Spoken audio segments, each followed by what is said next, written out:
Students, last session में हमने देखा कि माइक्रोसॉफ्ट एक्सेल में हम फॉर्मेटिंग कैसे करते हैं। इसी फॉर्मेटिंग की एक अगली शक्ल, उस फॉर्मेटिंग को एनालिसिस की बेस बनाना है कि हम फॉर्मेटिंग कर रहे हैं किसी कंडीशन को यूज़ करते हुए, और फिर उसी कंडीशन को यूज़ करते हुए हम पूरे का पूरा एनालिसिस उसके ऊपर रन करें। इसकी मिसाल मैं यूँ देता हूँ, हमारे पास डेटाबेस मौजूद है।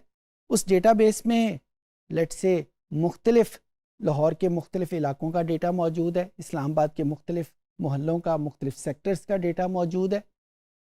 हम अपना एनालिसिस जब उनके हर सब सेक्शन के हवाले से अलहदा करना चाहें तो इसको हम कंडीशनल एनालिसिस का नाम देते हैं। सो एनालिसिस होगा लेकिन कंप्लीट डेटे की बजाय उसके सबसेट के ऊपर होगा, और वो सबसेट कैसे डेवलप होगा? जाहिर है किसी ना किसी कंडीशन के ऊपर डेवलप होगा। वो कंडीशन जेंडर में मेल फीमेल भी हो सकती है, वो कंडीशन उनकी एजुकेशन क्वालिफिकेशंस भी हो सकती हैं, वो कंडीशन उनकी इकोनॉमिक लेवल्स भी हो सकते हैं, वो कंडीशन इस तरह का कोई भी क्राइटेरिया हो सकता है। लेकिन जब कंडीशन को यूज़ करते हुए हम एनालिसिस करें, उस कंडीशन को शामिल करते हुए, उसको हम कंडीशनल एनालिसिस कहेंगे। और एक्सेल की ज़बान में इस पर्टिकुलर एनालिसिस को हम पिवट टेबल एनालिसिस कहते हैं। ये एनालिसिस हमने गूगल शीट्स में भी किया था। यहाँ पे माइक्रोसॉफ्ट एक्सेल में इसकी इब्तदाई शक्ल तो वही है जो गूगल शीट में है, लेकिन माइक्रोसॉफ्ट एक्सेल में पिवट टेबल एनालिसिस बहुत एडवांस लेवल तक चला गया है, और इसमें उसकी विजुअलाइजेशन भी शामिल हो गई है। इसमें इसकी एडवांस फंक्शंस भी इसमें इस्तेमाल होते हैं। जो सॉर्टिंग और फिल्टरिंग का फंक्शन हमने लास्ट सेशन में सीखा था वो ऑटोमेटिकली इसमें बिल्ट इन हो गया है। सो ये सारे फंक्शंस जो हैं वो हम इस सेशन में लर्न करेंगे। जी स्टूडेंट्स, तो लास्ट सेशन में हमने पिवट टेबल को एक्सप्लोर किया, उसकी विजुअलाइजेशन के हवाले से कुछ हमने उसकी लिमिटेशन भी सिलेक्ट की। इस सेशन में मैं फोकस करूंगा कि पिवट टेबल जब हम बना लेते हैं तो ये हमारे कहाँ पे यूज़ आता है, इसको हम कहाँ कहाँ पे किस किस्म की एप्लीकेशन में यूज़ कर सकते हैं। ये अगर आप स्क्रीन के ऊपर देखें तो मेरे पास वही एक हमारे पास जो डेटाबेस हम यूज़ करते आए हैं वही एक डेटाबेस है। अब इस डेटाबेस की मदद से मैंने एक पिवट टेबल डेवलप किया है। अब आप सामने स्क्रीन पे देखें, इसमें मेरे पास दो टेबल नज़र आ रहे हैं और दो ग्राफ नज़र आ रहे हैं। अभी तक जो हमने पिवट टेबल के हवाले से काम किया वो एक टेबल मैक्सिमम हमने उसको एक ग्राफ में कन्वर्ट कर लिया, यही था। अब ये यहाँ पे दो ग्राफ कैसे बन गए, दो टेबल कैसे बन गए, उसके हवाले से मैं कुछ डिस्कस करूँगा। सबसे पहले तो मैं इसका यूजेज आपको बताता हूँ कि ये क्यों दो टेबल की हमें ज़रूरत पड़ती है, क्यों एक से ज़्यादा टेबल हमें बनाने पड़ते हैं, ग्राफ बनाने पड़ते हैं। एक टेक्निकल टर्म यूज़ होती है हमारे एनालिसिस में, एनालिटिक्स में, जिसको हम कहते हैं डैशबोर्ड। जिस तरह गाड़ी का डैशबोर्ड होता है, जब गाड़ी चल रही होती है तो गाड़ी की मुख्तलिफ पैरामीटर्स हमें उस डैशबोर्ड के ऊपर नज़र आ रहे होते हैं। उसकी स्पीड कितनी है, उसमें फ्यूल की क्वांटिटी कितनी है, कितनी बाकी मौजूद है, उसके इंजन की स्पीड कितनी है, ये सारी इंफॉर्मेशन हमें उसके डैशबोर्ड के ऊपर नज़र आ रही होती है। बिल्कुल उसी तरीके से जब कोई इंडस्ट्रियल प्रोसेस या जब कोई मार्केटिंग प्रोसेस या कोई भी एनालिसिस का काम हो रहा होता है तो उस वक्त हम एक डैशबोर्ड डेवलप करते हैं जिसमें उस डेटा का हम मुख्तलिफ पैरामीटर्स के हवाले से डिस्क्रिप्शन बता देते हैं। जिस तरह इस वक्त जो स्क्रीन के ऊपर आपको नज़र आ रहा है उसमें अगर मैं इस पहले टेबल के ऊपर जिसके ऊपर मेरा कर्सर है, अगर मैं यहाँ पे फोकस करूँ तो ये मुझे इंफॉर्मेशन दे रहा है उसके जेंडर की, उसके रीजन की, और फिर उसके सम ऑफ एज की। अच्छा, इसी इंफॉर्मेशन को मैंने इस ग्राफ में कन्वर्ट कर लिया है। जबकि दूसरा टेबल जो कि जिसके ऊपर मेरी इस वक्त कर्सर है, जो कि lower right part of the screen है, वो इंफॉर्मेशन मुझे दे रहा है नंबर ऑफ बर्थ मंथ्स को और फिर उसके बाद मैक्सिमम ऑफ देयर इनकम। और इसी इंफॉर्मेशन को फिर बाद में मैंने यहाँ पे ग्राफ में कन्वर्ट कर लिया। अब ये दो ग्राफ है, ये मुझे इंफॉर्मेशन दे रहे हैं उस डेटा फाइल के हवाले से जो कस्टमर डीबेस का, ये दो डिफरेंट किस्म की इंफॉर्मेशन दे रहे हैं। अब अगर उस डेटा फाइल में चेंजेस होती हैं तो वो चेंजेस डायरेक्टली इन टेबल्स में और इन ग्राफ्स में रिफ्लेक्ट हो जाती हैं। कैसे रिफ्लेक्ट होंगी? यहाँ पे अगर आप प्रेस करें इसमें तो एक बटन एनालाइज में मौजूद है जिसको हम कहते हैं रिफ्रेश का। ये रिफ्रेश का बटन मौजूद है जो ही हम इसको प्रेस करेंगे तो अगर डेटा फाइल में कोई चेंज आई है उसकी वैल्यूज़ में या कंप्लीट डेटा फाइल ही चेंज हो गई है तो वो चेंजेस यहाँ पे हमारे सामने रिफ्लेक्ट हो जाएंगी। अच्छा, हमें इसका क्या फ़ायदा होगा? हमें इसका फ़ायदा ये होगा कि ये जो हमने डैशबोर्ड डेवलप किया था इस पर्टिकुलर कस्टमर डी बेस के लिए, इसी डैशबोर्ड को हम इस जैसी किसी दूसरी फाइल के ऊपर भी इस्तेमाल कर सकते हैं। एक स्टोर के लिए हमने ये डैशबोर्ड डेवलप किया तो इस डैशबोर्ड को, इस प्रोडक्ट को हम किसी दूसरे स्टोर के लिए उस किस्म की फाइल बना के भी यूज़ कर सकते हैं और ये सारी इंफॉर्मेशन हमारे सामने आ जाती है। अच्छा, ये इंफॉर्मेशन सिर्फ दो नहीं, यानी ये टेबल सिर्फ दो नहीं, दो से ज़्यादा भी बन सकते हैं। कैसे बन सकते हैं उसके बारे में मैं आपको इंफॉर्मेशन देता हूँ कि जब हम कस्टमर डीबेस का इसका पिवट टेबल डेवलप करते हैं, इंसर्ट और पिवट टेबल को क्लिक करते हैं तो यहाँ पे हमारे पास दो ऑप्शन आती हैं कि ये जो पिवट टेबल बनेगा क्या ये न्यू वर्कशीट पे बनेगा या किसी एग्जिस्टिंग वर्कशीट पे बनेगा। अभी तक जो हम ऑप्शन यूज़ करते आए हैं वो ये न्यू वर्कशीट की ऑप्शन है।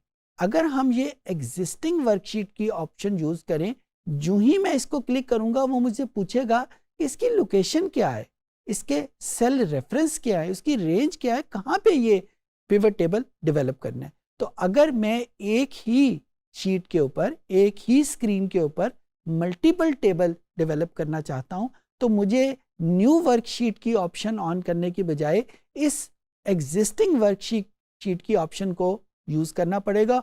और जब मैं इसको यूज़ करूँगा तो मेरे पास एग्जिस्टिंग शीट के ऊपर वही दूसरा या तीसरा या चौथा या जितने भी हम टेबल बनाना चाहें वो सारे के सारे टेबल उसके ऊपर आ जाएंगे। एक बात ये थी।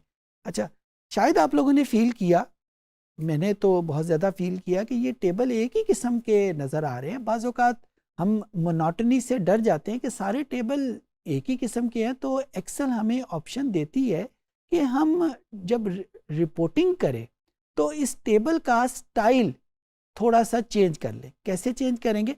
फॉर एग्ज़ाम्पल ये मेरे पास एक टेबल है, इसका स्टाइल अगर मैं चेंज करना चाहूँ तो ये डिज़ाइन का बटन प्रेस किया। अब इस डिज़ाइन के बटन को प्रेस करने के बाद ये कुछ ऑप्शन हमें एक्सेल प्रोवाइड करती है कि ये सब टोटल्स हर एक लेवल के, हर एक सब कैटेगरी के सब टोटल हमारे सामने आ रहे हैं। क्या ये हमें रिक्वायर्ड हैं? क्या ये हमें किसी ख़ास किस्म की इंफॉर्मेशन दे रहे हैं?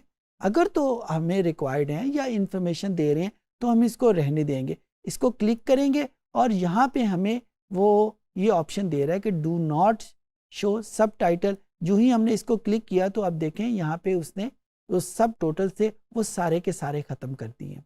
अगर हमें ये रिक्वायर्ड है तो हम इसको उसमें रहने देंगे। सिमिलरली ग्रैंड टोटल, क्या हमें ग्रैंड टोटल, ये वाला ग्रैंड टोटल, क्या ये हमें रिक्वायर्ड है? अगर रिक्वायर्ड है तो इसको रहने देंगे, अगर रिक्वायर्ड नहीं है तो फिर इसको इस तरीके से ऑफ कर देंगे। सिमिलरली ये रोज़ और कॉलम के सब टोटल हमें रिक्वायर्ड हैं, उसकी इंफॉर्मेशन भी दे रहा है। सिमिलरली ये रिपोर्टिंग लेआउट, ये बड़ा इम्पॉर्टेंट एक फीचर है। अगर मैं इसको फॉर एग्ज़ाम्पल कॉम्पैक्ट फॉर्म में इसको क्लिक करता हूँ तो आप देखें कि इस टेबल की शक्ल थोड़ी सी चेंज हो गई और ये उसके स्टैंडर्ड फॉर्म में आ गए, यानी compact form is the standard form of the pivot table. लेकिन अगर मैं इस स्टैंडर्ड फॉर्म की बजाय इसको आउटलाइन फॉर्म में रखता हूँ तो ये देखें इस टेबल की शेप जो है वो थोड़ी सी चेंज हो गई है।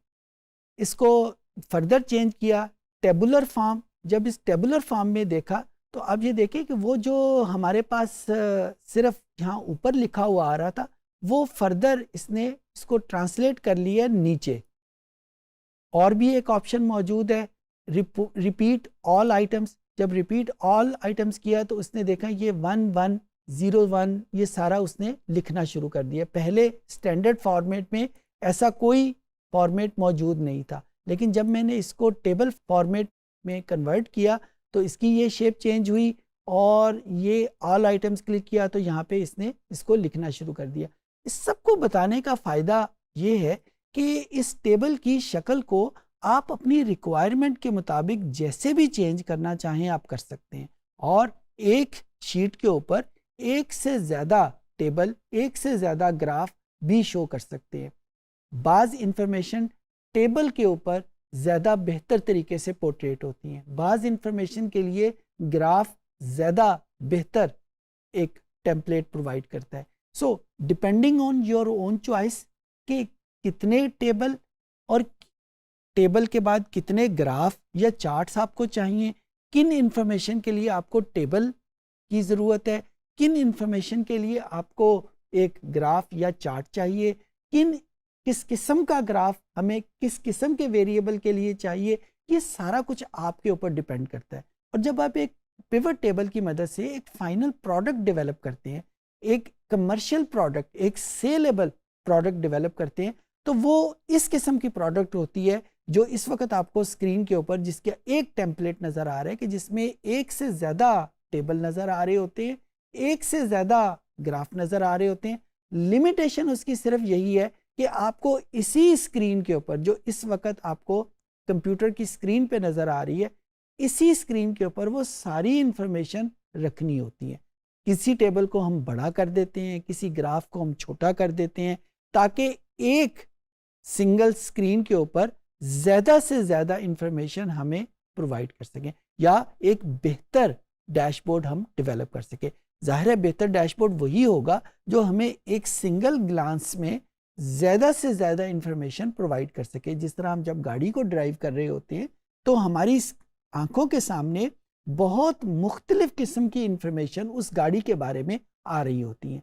जितनी ज़्यादा इंफॉर्मेशन होगी हमें उस गाड़ी को ड्राइव करने में उतनी ज़्यादा इंजॉयमेंट फील होगी, क्योंकि हमें ज़्यादा इंफॉर्मेशन मिल रही है उस गाड़ी के बारे में। बिल्कुल उसी तरीके से जब डेटा के बारे में ज़्यादा से ज़्यादा इंफॉर्मेशन हमारे सामने आएगी तो हमें ज़्यादा बेहतर तरीके से उस डेटा के बारे में इंफॉर्मेशन मिलेगी, उस डेटा के बारे में एनालिसिस हम बेहतर तौर पे कर सकेंगे और उस डेटा के बारे में हम डिसीजन आसानी से ले सकेंगे, जो कि डेटा एनालिटिक्स का बुनियादी कंपोनेंट है कि डिसीजन लेने में ये हमारी हेल्प करता है। जिस तरह गाड़ी में कुछ इंफॉर्मेशन बड़े बड़े डायल्स की सूरत में होती है, कुछ इंफॉर्मेशन सिर्फ एक छोटे से नंबर की सूरत में लिखी होती है, बिल्कुल उसी तरीके से इस डैशबोर्ड में आप अपनी चॉइस के मुताबिक कुछ इंफॉर्मेशन बड़े बड़े ग्राफ्स या बड़े बड़े टेबल्स में दे सकते हैं और कुछ इंफॉर्मेशन सिंपल एक छोटे से नंबर, एक छोटी सी वैल्यू की सूरत में भी दे सकते हैं। बट किस इंफॉर्मेशन को किस फॉर्मेट में रखना है ये डिपेंड करता है आपकी चॉइस और आपकी